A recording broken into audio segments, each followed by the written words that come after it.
Tottenham fans, this could be one of the best weeks, well, since about 3 months ago when we won the Europa League. Since then, this could be a brilliant week for Spurs.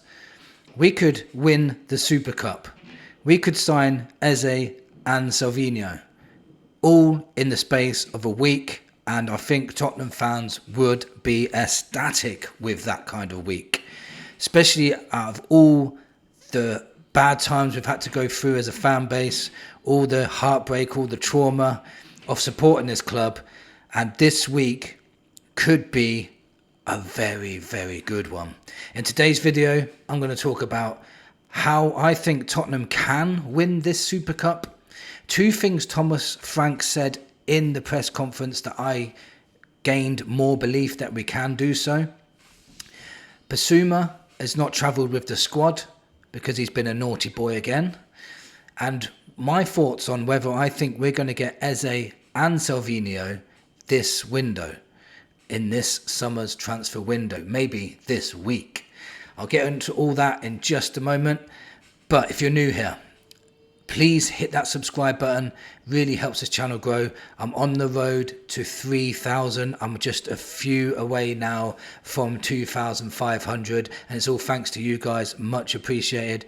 Hit the like on this video. It really helps this channel get seen to more viewers. That being said, these are the reasons why I think we can win this Super Cup. I'm clutching at straws here. I'm not super confident, but I wouldn't write us off just yet. Reason 1, they've just come back from their holidays. They haven't had a normal pre-season like we've had. They've had to play a Club World Cup and then go on their holidays, whereas we went on the holidays and then have done a brutal friendly regime, which I think our friendlies have been pretty intense, especially against Newcastle and Arsenal, and we got taught a lesson against Bayern as well. All of that was good fitness and good preparation for this final, in my opinion.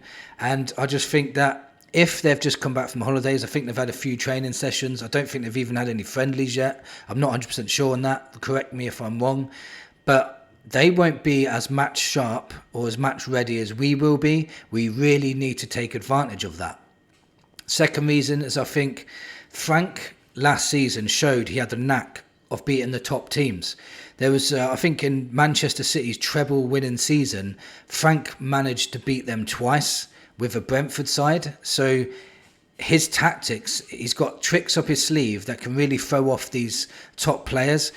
And if you think about it, we did it against Arsenal. We completely nullified their attack completely. They hardly had any shots throughout the game. They weren't hardly creating anything, and we shut them down completely. And that's exactly what we need to do against PSG. PSG also lost 3-0 to Chelsea in the final of the Club World Cup. And that's not saying because Chelsea beat them, we should beat them. But what I'm saying is they're not unbeatable. They can be beaten, and if you do just deploy the right tactics against them, you can beat them. So I've got a small, I'm about 30% confident we can beat them.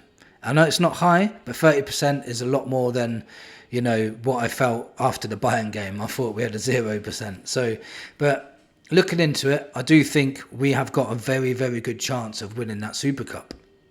And how good would that be? Can you imagine waiting? How many years? 17 years for a trophy. They're like buses. 2 trophies come along at once. It would be amazing. 2 trophies and 2 European trophies as well. You can shove that up your pipe, Arsenal, can't you, if that happens? So 2 things Frank said in his press conference that really made me think, you know what, we have got a chance, you know. One thing he said was, we have a clear plan. He's already said he's got a clear plan on how to beat PSG. Now, when Thomas Frank says that, I believe him. We brought him in because he was so tactically good. And like I said, he tactically outplayed Pep Guardiola twice, even in his treble winning season. So when Frank says he's ready, and he says we've got a plan, and they execute the plan well, then again, we have a very good chance of beating them. Second thing he said was, I am certain this game was going to be super competitive. And what I looked into that was, he meant that it's not going to be a walkover for PSG. They're going to have to fight for everything. They're going to have to fight for every duel and every second ball. And if they don't, we're going to beat them. That's what he's saying. Now, if we're further along in the friendlies and further along in our games, in our match preparation, then being super physical with them may win us the game too. Now, moving on to Bissouma. Bissouma has not travelled with the squad to play the Super Cup final. This is because he has been late to training again. And Frank was asked about this in the press conference. He replied, he's been late too many times and this is his consequence. So he said, players have to have consequences if they're not going to follow the rules. And I agree with that 100%. After that balloon incident and Ange telling him off for being late as well, it just doesn't seem like he's learning at all from any of this. I just don't get him sometimes. He's got 10 months left on his contract. He's got a new manager to impress and he's doing things like this. Maybe he's been told he's not going to be part of the first team squad, and maybe he's sticking up a fuss or something like that. Maybe that's why. But so maybe give him his dues on that. But he's not only like off the pitch he's a liability, but on the pitch he could be a liability too. He can give away needless penalties, and get silly red cards when he didn't need to be. So he could be a liability on the pitch, and he's done it, giving the ball away time and time again. So he has good days and some bad days, and lately it's been a lot of bad days. Starting to see why we got him for 25 million from Brighton, when they're notoriously known for selling their players for big money, and they only sold him to us for 25 million, which should have been a red flag really. Towards the end of the season, last season, he was immense. He played brilliantly in the semi-final and brilliantly in the final, and nobody can take that away from him. But I think now it must be his time to move on. I think he's failed the no dickhead policy from Thomas Frank. Now, will we sign Eze and Savinho this summer window? One minute I'm thinking, yeah, it's possible. Next minute I'm thinking, nah. And I think when I think nah, I think it's because it's the Spurs in me. We always are preparing ourselves to be let down. We've already had a here we go for Morgan Gibbs-White, which fell through as well. It's happened many, many times, like with Willian in the past. We had a medical booked, he ended up leaving. So we're never 100% sure unless they're holding up that shirt. And that's what Spurs fans do. But Spurs are really pushing for both of these players. They've put bids in for Savinho, and they're looking to put a bid in this week for Eze.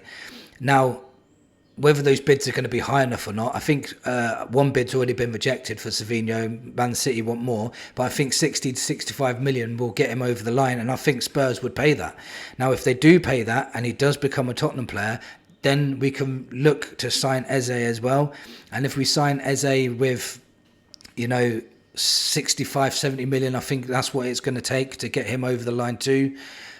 Spurs should pay it. They don't do this often, where they buy proven players, quality players that improve your first team. They don't do this often. Just do it this summer. We need to compete at the top. You said you wanted to win the Premier League. You said you wanted to win the Champions League.